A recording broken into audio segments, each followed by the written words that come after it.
ਦੋਸਤੋ ਫਿਲਮ ਸੌਂਕਣ ਨੂੰ ਰਿਲੀਜ਼ ਹੋਇਆ ਅੱਜ ਤੀਜਾ ਦਿਨ। ਫਿਲਮ ਬਹੁਤ ਚੰਗੀ ਚੱਲ ਰਹੀ ਆ।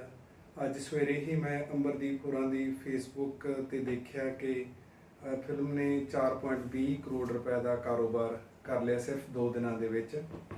ਤਾਂ ਇਹ ਇੱਕ ਬਹੁਤ ਹੀ ਸਫਲ ਫਿਲਮ ਕਹੀ ਜਾ ਸਕਦੀ ਹੈ। ਫਿਲਮ ਨੇ ਹੋਰ ਵੀ ਸਫਲ ਹੋਣਾ ਕਿਉਂਕਿ ਇਹਦੇ ਵਿੱਚ ਮਨੋਰੰਜਨ ਦੇ ਸਾਰੇ ਉਹ ਅੰਸ਼ ਨੇ, ਸਾਰੀਆਂ ਉਹ ਚੀਜ਼ਾਂ ਨੇ ਜਿਹੜੀਆਂ ਆਮ ਲੋਕਾਂ ਨੂੰ ਪਸੰਦ ਆਉਂਦੀਆਂ ਨੇ। ਫਿਲਮ ਦੇ ਵਿੱਚ ਬਹੁਤ ਜਗ੍ਹਾ 'ਤੇ ਤੁਸੀਂ ਹੱਸਦੇ ਹੋ। ਮੈਂ ਵੀ ਬਹੁਤ ਜਗ੍ਹਾ 'ਤੇ ਹੱਸਿਆ।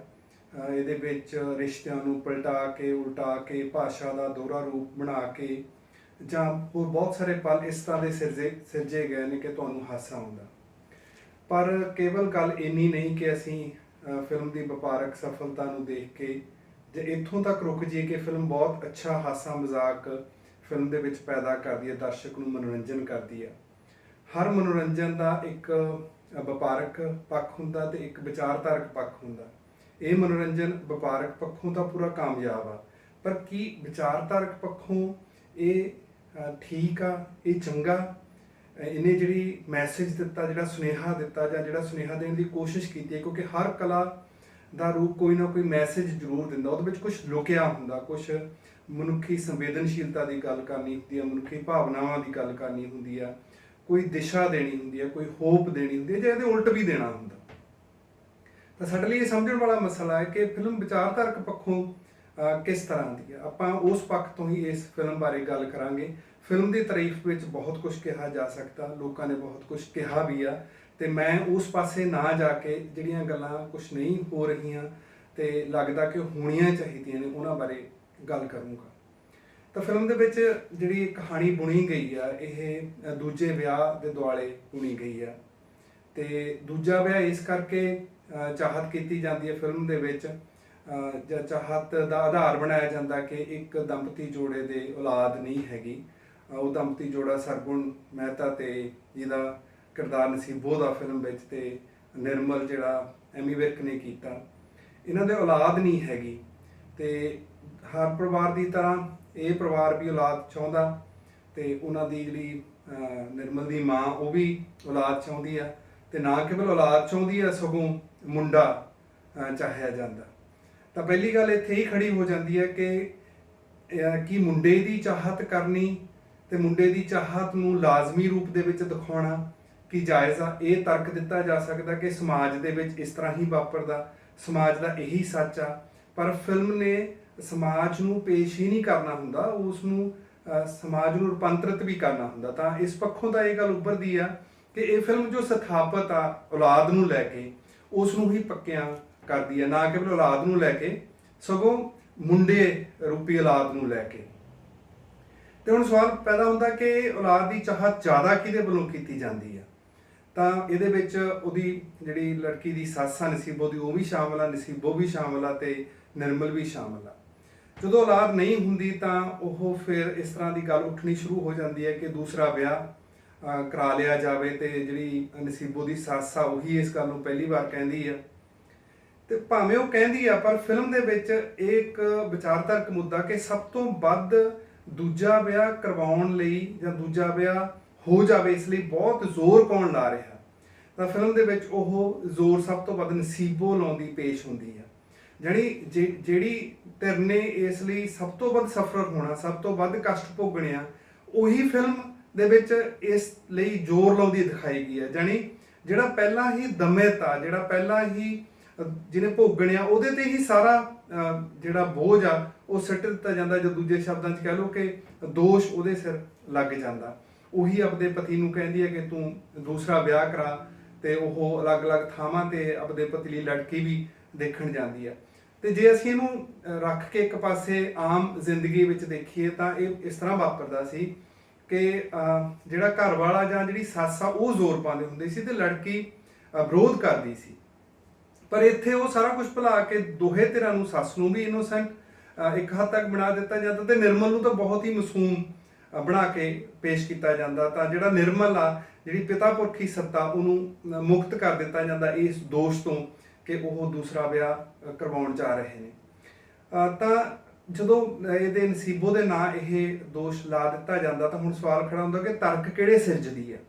ਕੀ ਤਰਕ ਦੀ ਉਹ ਜਿਹੜੀ ਮਜਬੂਰੀ ਆ ਕਿ ਜ਼ਰੂਰ ਹੀ ਔਲਾਦ ਚਾਹੀਦੀ ਆ, ਉਹ ਪ੍ਰੈਸ਼ਰ ਫਿਲਮ 'ਚ ਕਿਤੇ ਨਜ਼ਰ ਨਹੀਂ ਆਉਂਦਾ, ਕਿਉਂਕਿ ਫਿਲਮ ਮਜ਼ਾਕੀਆ ਰੂਪ 'ਚ ਬਣਾਈ ਗਈ। ਇਹ ਵੀ ਕਿਹਾ ਜਾ ਸਕਦਾ ਕਿ ਇਸ ਕਰਕੇ ਉਹਨੂੰ ਸਪੇਸ ਨਹੀਂ ਦਿੱਤੀ ਗਈ, ਪਰ ਉਹਦਾ ਤਰਕ ਕਿਤੇ ਨਜ਼ਰ ਨਹੀਂ ਆਉਂਦਾ ਵੀ ਇੰਨੀ ਲਾਜ਼ਮੀਅਤ ਆ ਕਿ ਜ਼ਰੂਰ ਹੀ ਵਿਆਹ ਹੋਵੇ ਤੇ ਜ਼ਰੂਰ ਹੀ ਫਿਰ ਮੁੰਡਾ ਹੋਵੇ। ਤੇ ਇਹ ਵੀ ਇੱਕ ਪੁਰਾਣੇ ਸਮੇਂ ਦੀ ਪੁਰਾਣੀ ਧਾਰਨਾ ਨੂੰ ਹੀ ਪੱਕਾ ਕੀਤਾ ਗਿਆ ਕਿ ਜੇ ਔਲਾਦ ਨਹੀਂ ਹੋ ਰਹੀ ਤਾਂ ਦੋਸ਼ ਫਿਰ ਔਰਤ ਦਾ ਹੀ ਹੋਊਗਾ, ਬੰਦੇ ਦਾ ਦੋਸ਼ ਨਹੀਂ ਹੋਊਗਾ, ਤੇ ਔਰਤ ਲਿਆਂਦਿਆਂ ਹੀ ਜਿਹੜੀ ਉਹ ਚੀਜ਼ ਜਿਹੜੀ ਆ ਉਹ ਠੀਕ ਹੋ ਜਾਊਗਾ।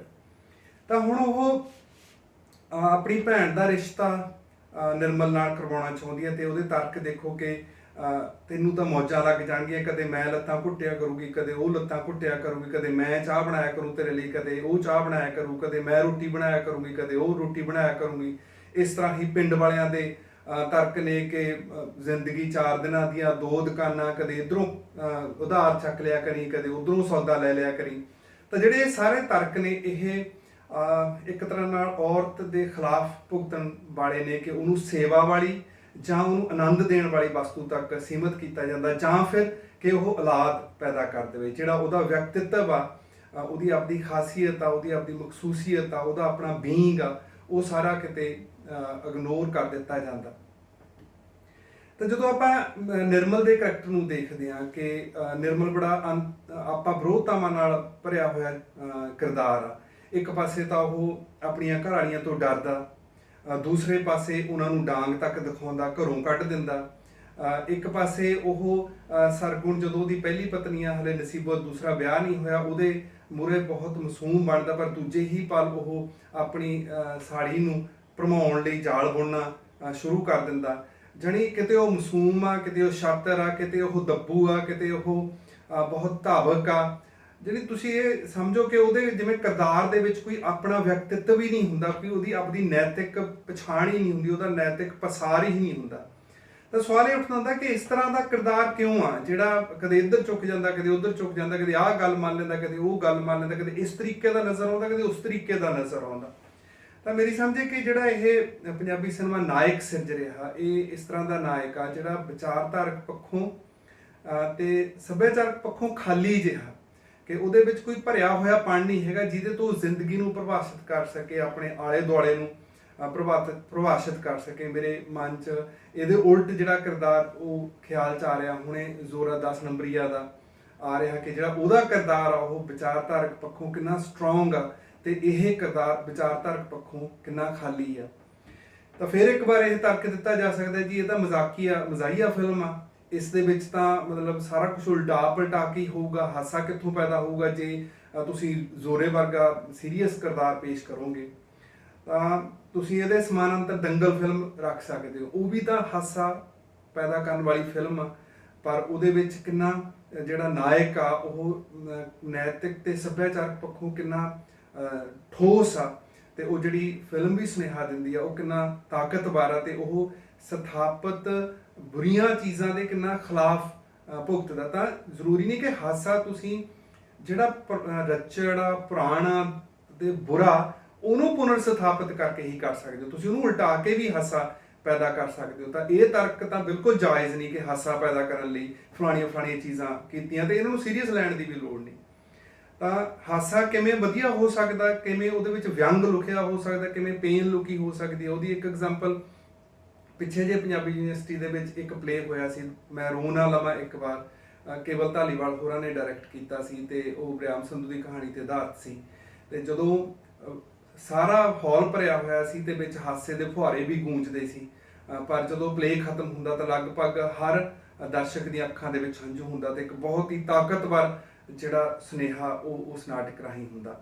ਸੋ ਕਹਿਣ ਦਾ ਮਤਲਬ ਇਹ ਕਿ ਕੇਵਲ ਮਜ਼ਾਹੀਆ ਫਿਲਮ ਦੇ ਜਨਰ ਦਾ ਆਸਰਾ ਲੈ ਕੇ ਇਹ ਨਹੀਂ ਮੁਕਤ ਹੋਇਆ ਜਾ ਸਕਦਾ ਕਿ ਸਭ ਕੁਝ ਠੀਕ ਆ।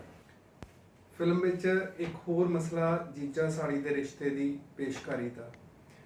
ਇਹਦੇ ਕਿਰਦਾਰ ਨੂੰ ਸਾੜੀ ਦੇ ਕਿਰਦਾਰ ਨੂੰ ਇਹਦੇ ਵਿੱਚ ਨਿਮਰਤ ਖਹਿਰਾ ਨੇ ਨਿਭਾਇਆ, ਉਹਦਾ ਕਰੈਕਟਰ ਦਾ ਨਾਂ ਕਿਰਨਾ ਜਾਂ ਕਿਰਨ ਆ। ਤਾਂ ਇਸ ਰਿਸ਼ਤੇ ਨੂੰ ਜਿਹੜਾ ਜੀਜਾ ਸਾੜੀ ਦਾ ਰਿਸ਼ਤਾ ਉਹ ਪੰਜਾਬੀ ਪਪੂਲਰ ਕਲਚਰ ਦੇ ਵਿੱਚ ਖਾਸ ਤੌਰ 'ਤੇ ਜਿਹੜਾ 80ਵੇਂ ਦਹਾਕਿਆਂ ਦਾ ਪਪੂਲਰ ਗੀਤ ਸੰਗੀਤ ਸੀ ਉਹਦੇ ਵਿੱਚ ਬਹੁਤ ਬਦਨਾਮ ਕੀਤਾ ਗਿਆ ਸੀ। ਖਾਸ ਤੌਰ 'ਤੇ ਜੇ ਅਸੀਂ ਚਮਕੀਲੇ ਦੇ ਕੁਝ ਗਾਣੇ ਦੇਖ ਲਈਏ, ਇੱਕ ਗਾਣਾ ਫਿਲਮ ਦੇ ਵਿੱਚ ਵੀ ਆਉਂਦਾ, ਉਹ ਸ਼ਾਇਦ ਚਮਕੀਲੇ ਦਾ ਨਹੀਂ ਹੈਗਾ।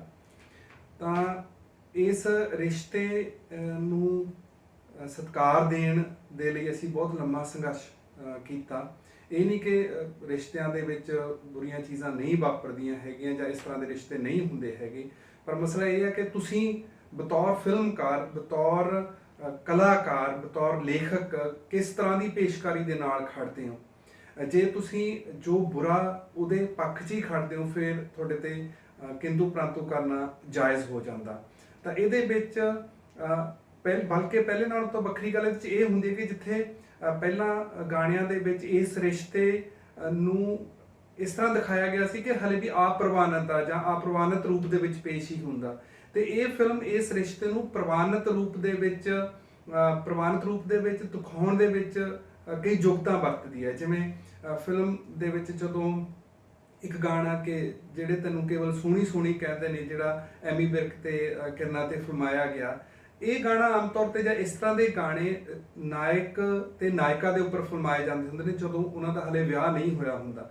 ਤਾਂ ਇਸ ਤਰ੍ਹਾਂ ਦਾ ਗਾਣਾ ਜੀਜੇ ਤੇ ਸਾਲੀ ਦੇ ਉੱਪਰ ਫਿਲਮਾਇਆ ਜਾਣਾ ਇਸ ਰਿਸ਼ਤੇ ਨੂੰ, ਇਸ ਤਰ੍ਹਾਂ ਦੇ ਰਿਸ਼ਤੇ ਨੂੰ ਪ੍ਰਵਾਨ ਚੜਾਉਣ ਦੀ ਇੱਕ ਯੋਗਤਾ ਜਿਹੜੀ ਆਪਦੇ ਆਪ ਦੇ ਵਿੱਚ ਪ੍ਰੋਬਲਮੈਟਿਕ ਚੀਜ਼ ਆ। ਫਿਰ ਉਹੀ ਕਿ ਤੁਸੀਂ ਕਿਸ ਧਿਰ ਵੱਲ ਖੜਦੇ ਹੋ।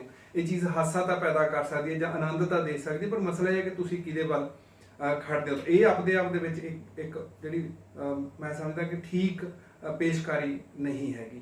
ਇਹਦੇ ਨਾਲ ਜਦੋਂ ਅਸੀਂ ਇਹ ਦੇਖਦੇ ਹਾਂ ਕਿ ਜਦੋਂ ਉਹਦਾ ਚਲੋ ਵਿਆਹ ਹੋ ਜਾਂਦਾ, ਦੋਵੇਂ ਭੈਣਾਂ ਇੱਕ ਘਰ ਦੇ ਵਿੱਚ ਨੇ, ਤੇ ਉਹਨਾਂ ਨੂੰ ਕਿਵੇਂ ਕਲੇਸ਼ੀ ਦਿਖਾਇਆ ਗਿਆ। ਔਰਤਾਂ ਨੂੰ ਇਸ ਤਰ੍ਹਾਂ ਕਲੇਸ਼ੀ ਦਿਖਾਉਣਾ ਤੇ ਉਹਨਾਂ ਦੇ ਪਤੀ ਦਾ ਉਹਨਾਂ ਤੋਂ ਤੰਗ ਹੋ ਜਾਣਾ, ਇਹ ਅਸਲ ਦੇ ਵਿੱਚ ਸਮਕਾਲ ਦੇ ਵਿੱਚੋਂ ਜਿਹੜੀ ਪਪੂਲਰ ਚੀਜ਼ ਵਾਪਰ ਰਹੀ ਹੈ ਉਹਦੇ ਤੋਂ ਹੀ ਆਈ ਹੋਈ ਹੈ। ਤੁਸੀਂ ਸੈਂਕੜੇ ਚੁਟਕਲੇ ਫੇਸਬੁੱਕ ਤੇ ਜਾਂ WhatsApp ਤੇ ਦੇਖ ਸਕਦੇ ਹੋ ਜਿਨ੍ਹਾਂ ਦੇ ਵਿੱਚ ਔਰਤਾਂ ਬਾਰੇ ਇਹ ਦਿਖਾਇਆ ਗਿਆ ਕਿ ਉਹ ਬਤੌਰ ਘਰ ਵਾਲੀਆਂ ਕਿੰਨਾ ਤੰਗ ਕਰਦੀਆਂ ਨੇ ਤੇ ਬੰਦੇ ਕਿੰਨੇ ਦਮਨ ਦਾ ਸ਼ਿਕਾਰ ਹੋ ਰਹੇ ਨੇ। ਇਹਨੂੰ ਇਸ ਤਰ੍ਹਾਂ ਵੀ ਦੇਖਿਆ ਜਾ ਸਕਦਾ ਕਿ ਸ਼ਾਇਦ ਬੰਦਿਆਂ ਦੇ ਹੱਥੋਂ ਹੁਣ ਸੱਤਾ ਖੁੱਸ ਰਹੀ ਆ ਤੇ ਉਹ ਆਪਣੀ ਖੁੱਸ ਰਹੀ ਸੱਤਾ ਨੂੰ ਬਚਾਉਣ ਲਈ ਇਸ ਤਰ੍ਹਾਂ ਦੇ ਚੁਟਕਲੇ ਸਿਰਜਦੇ ਜਿਨ੍ਹਾਂ ਲਈ ਰਾਹੀਂ ਉਹ ਥੋੜਾ ਜਿਹਾ ਆਪਣੇ ਆਪ ਨੂੰ ਮਜ਼ਬੂਤ ਸਿੱਧ ਕਰ ਸਕਣ, ਦੂਜੇ ਨੂੰ ਨੀਵਾਂ ਦਿਖਾ ਸਕਣ।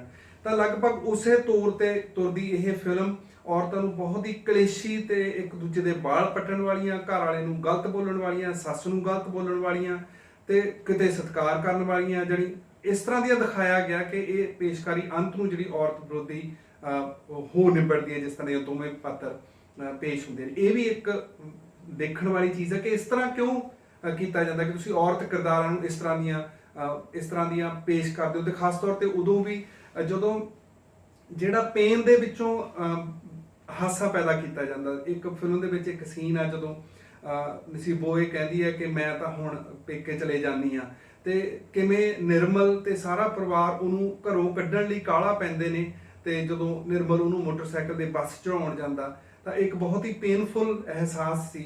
ਫਿਲਮ ਉਹਦੇ ਚੋਂ ਹਾਸਾ ਪੈਦਾ ਕਰਦੀ ਹੈ, ਠੀਕ ਆ ਹਾਸਾ ਪੈਦਾ ਕਰ ਲਿਆ, ਪਰ ਇਸ ਨਾਲ ਦਰਸ਼ਕ ਤੇ ਫਿਲਮਕਾਰ ਦੋਵੇਂ ਹੀ ਅਸੰਵੇਦਨਸ਼ੀਲ ਨਜ਼ਰ ਆਉਂਦੇ ਜਦੋਂ ਇਸ ਦੇ ਵਿੱਚੋਂ ਆਨੰਦ ਲੈਂਦੇ ਨੇ।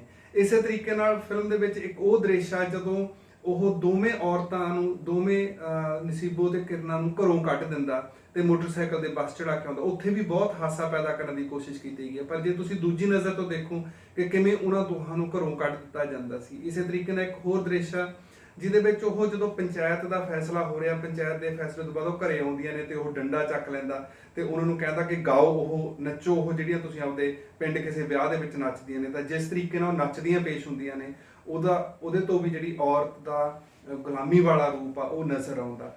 ਤਾਂ ਜਦੋਂ ਤੁਸੀਂ ਇਸ ਤਰ੍ਹਾਂ ਦੇ ਔਰਤ ਦੀ ਪੇਸ਼ਕਾਰੀ ਦੇਖ ਰਹੇ ਹੋ ਤਾਂ ਇੱਕ ਜਦੋਂ ਤੁਸੀਂ ਆਲੇ ਦੁਆਲੇ ਤੁਹਾਡੇ ਧੀਆਂ ਨੇ, ਤੁਹਾਡੇ ਭੈਣਾਂ ਨੇ, ਤੇ ਇਸ ਤਰ੍ਹਾਂ ਦੇ ਚੀਜ਼ਾਂ ਦੇ ਰਿਸ਼ਤਿਆਂ ਵਿੱਚ ਦੇਖਦੇ ਹੋ ਤਾਂ ਬਹੁਤ ਹੀ ਇਹ ਘਿਨਾਉਣੀ ਕਿਸਮ ਦੀ ਪੇਸ਼ਕਾਰੀ ਲੱਗਦੀ ਹੈ। ਤੇ ਪੰਜਾਬੀ ਸਿਨੇਮਾ ਜਦੋਂ ਇਸ 2022 ਦੇ ਵਿੱਚ ਬਣ ਰਿਹਾ ਤਾਂ ਔਰਤ ਦੇ ਇਸ ਤਰ੍ਹਾਂ ਦੇ ਰੂਪ ਨੂੰ ਪੇਸ਼ ਕਰ ਰਿਹਾ ਤਾਂ ਆਪਦੇ ਆਪ ਦੇ ਵਿੱਚ ਬਹੁਤ ਚਿੰਤਾ ਵਾਲੀ ਗੱਲ ਬਣ ਜਾਂਦੀ ਹੈ। ਤੇ ਇਹ ਇੱਕ ਗੱਲ ਕਹੀ ਜਾਂਦੀ ਕਿ ਇਹ ਤਾਂ ਜੀ 80ਵਿਆਂ ਦੇ ਦਹਾਕੇ 'ਚ ਵਾਪਰਦਾ ਸੀ ਜਾਂ 80ਵਿਆਂ ਦੇ ਦਹਾਕੇ ਦੇ ਵਿੱਚ ਫਿਲਮ ਸੈੱਟ ਕੀਤੀ ਗਈ ਹੈ।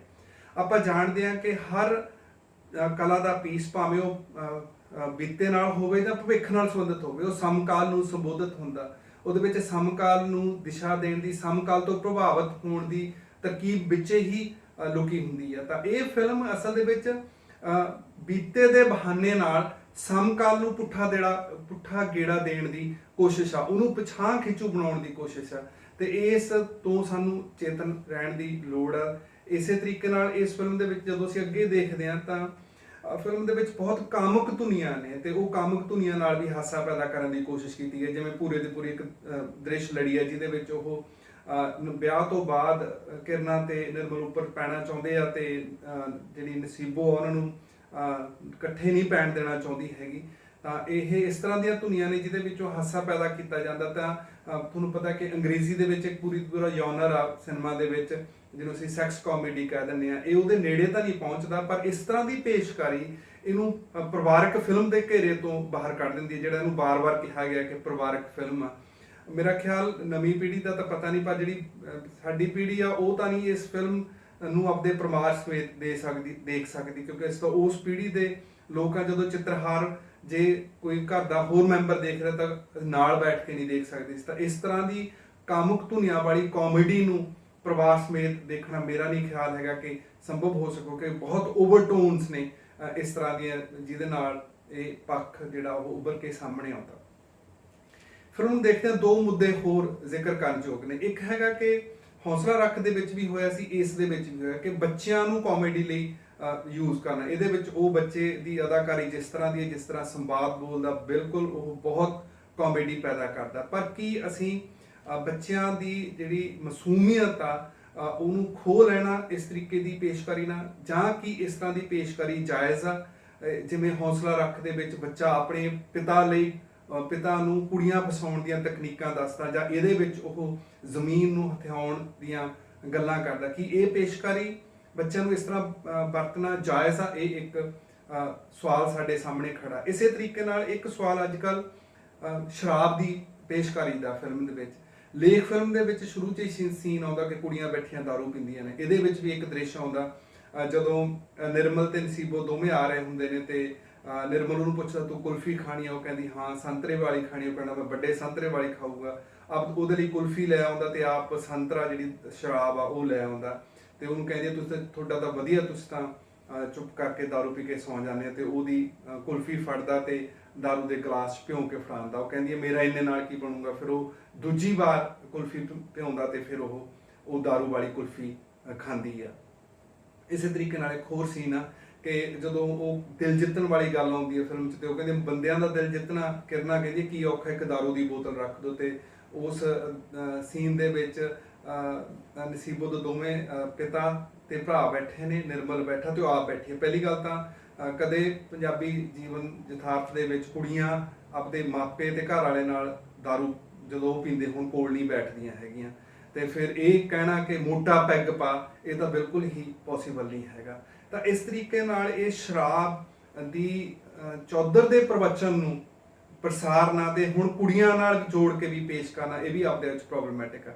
ਮੈਂ ਇਹ ਵੀ ਜਾਣਦਾ ਕਿ ਇਹ ਨਹੀਂ ਹੈਗਾ ਕਿ ਕੁੜੀਆਂ ਸ਼ਰਾਬ ਨਹੀਂ ਪੀਂਦੀਆਂ ਹੋਣਗੀਆਂ ਜਾਂ ਨਹੀਂ ਪੀਣੀ ਚਾਹੀਦੀ। ਇਸ ਮਸਲੇ ਤੋਂ ਜਾ ਕੇ ਮਸਲਾ ਇਹ ਆ ਕਿ ਕੀ ਇਸ ਨੂੰ ਪਬਲਿਕ ਸਪੇਸ ਦੇ ਵਿੱਚ ਇਸ ਤਰ੍ਹਾਂ ਅਚਾਉਣਾ ਜ਼ਰੂਰੀ ਆ, ਸਿਨੇਮਾ ਰੂਪੀ ਪਬਲਿਕ ਸਪੇਸ ਦੇ ਵਿੱਚ, ਖਾਸ ਤੌਰ ਤੇ ਉਦੋਂ ਜਦੋਂ ਹੁਣ ਇਹ ਸਿਨੇਮਾ ਰੂਪੀ ਪਬਲਿਕ ਸਪੇਸ ਪਰਿਵਾਰਕ ਸਪੇਸ ਵੀ ਆ ਕਿ ਲੋਕ ਆਪਦੇ ਬੱਚਿਆਂ ਨਾਲ, ਆਪਦੀਆਂ ਧੀਆਂ ਨਾਲ, ਆਪਦੇ ਮਾਪਿਆਂ ਨਾਲ ਪੰਜਾਬੀ ਸਿਨੇਮਾ ਦੇਖਣ ਜਾਂਦੇ ਆ। ਤਾਂ ਉਹਦੇ ਵਿੱਚ ਜਦੋਂ ਇਸ ਤਰ੍ਹਾਂ ਦੀਆਂ ਚੀਜ਼ਾਂ ਪੇਸ਼ ਹੁੰਦੀਆਂ ਨੇ, ਨਿੱਜੀ ਘਰੇ 'ਚ ਜੋ ਮਰਜ਼ੀ ਹੁੰਦਾ ਰਹੇ, ਪਰ ਤੁਹਾਨੂੰ ਪਬਲਿਕ ਸਪੇਸ ਦੇ ਵਿੱਚ, ਪਬਲਿਕ ਆਰਟ ਫਾਰਮ ਦੇ ਵਿੱਚ ਇਸ ਤਰ੍ਹਾਂ ਦੀਆਂ ਚੀਜ਼ਾਂ ਪੇਸ਼ ਕਰਨ ਵੇਲੇ ਜ਼ਰੂਰ ਸੋਚਣਾ ਚਾਹੀਦਾ, ਸਾਨੂੰ ਵੀ ਸੋਚਣਾ ਚਾਹੀਦਾ ਕਿ ਅਸੀਂ ਇਸ ਤਰ੍ਹਾਂ ਦੀ ਪੇਸ਼ਕਾਰੀ ਨੂੰ ਕਿਸ ਤਰੀਕੇ ਨਾਲ। ਜਿਵੇਂ ਜੇ ਅਮਰਦੀਪ ਦੀ ਗੱਲ ਕਰੀਏ ਤਾਂ ਅਮਰਦੀਪ ਪੰਜਾਬੀ ਸਿਨੇਮੇ ਦਾ ਬਹੁਤ ਸਸ਼ਕਤ ਹਸਤਾਖਰ ਆ। ਉਹਦੇ ਤੋਂ ਪੰਜਾਬੀ ਸਿਨੇਮੇ ਨੂੰ ਬਹੁਤ ਜ਼ਿਆਦਾ ਆਸਾਂ ਨੇ। ਉਹਨੇ ਬੀਤੇ ਸਮੇਂ ਵਿੱਚ ਬਹੁਤ ਚੰਗੇ ਕੰਮ ਵੀ ਕੀਤੇ ਆ। ਜਿਵੇਂ ਉਹਦੀਆਂ ਦੋ ਫਿਲਮਾਂ ਅੰਗਰੇਜ਼ ਤੇ ਲਾਹੌਰੀਏ, ਜਦੋਂ ਪੰਜਾਬੀ ਸਿਨੇਮੇ ਦੀ ਗੱਲ ਹੋਊਗੀ ਤਾਂ ਹਮੇਸ਼ਾ ਉਸ ਨੂੰ ਇਹਨਾਂ ਫਿਲਮਾਂ ਬਦਲੇ ਸਤਿਕਾਰ ਦਿੱਤਾ ਜਾਊਗਾ। ਪਰ ਇਸ ਫਿਲਮ ਦੇ ਲੇਖਕ ਹੋਣ ਦੇ ਨਾਤੇ ਵਜੋਂ ਉਹਨੂੰ ਇੱਕ ਮਿਹਣਾ ਕਿ ਉਹਨੇ ਇਸ ਤਰ੍ਹਾਂ ਦੀ ਫਿਲਮ ਲਿਖੀ, ਇਸ ਤਰ੍ਹਾਂ ਦੇ ਵਿਚਾਰਧਾਰਕ ਖਾਸੇ ਵਾਲੀ ਫਿਲਮ ਲਿਖੀ।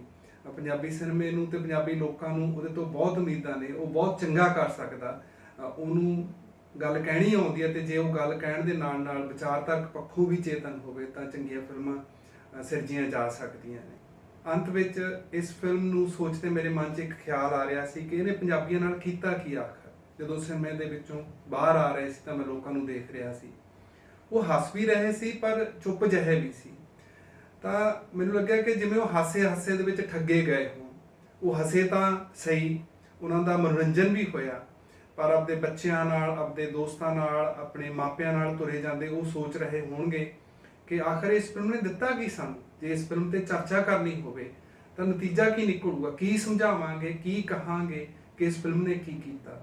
ਤਾਂ ਇਹ ਅਛੋਪਲੇ ਜਿਹੇ ਹੀ ਪੰਜਾਬੀ ਬੰਦੇ ਨੂੰ ਹਾਸੇ ਵਿੱਚ ਠੱਗ ਜਾਂਦੀ ਆ ਤੇ ਉਹਨੂੰ ਵਿਚਾਰਤਕ ਪੱਖੋਂ ਪਿਛਲਖੁਰੀ ਤੇ ਨਾਲ ਦੀ ਨਾਲ ਖਾਲੀ ਵੀ ਕਰ ਦਿੰਦੀ ਆ। ਤੇ ਇਹ ਇਸ ਤਰ੍ਹਾਂ ਹੋਣਾ ਸੱਚਮੁੱਚ ਦੁੱਖ ਦੇਣ ਵਾਲਾ।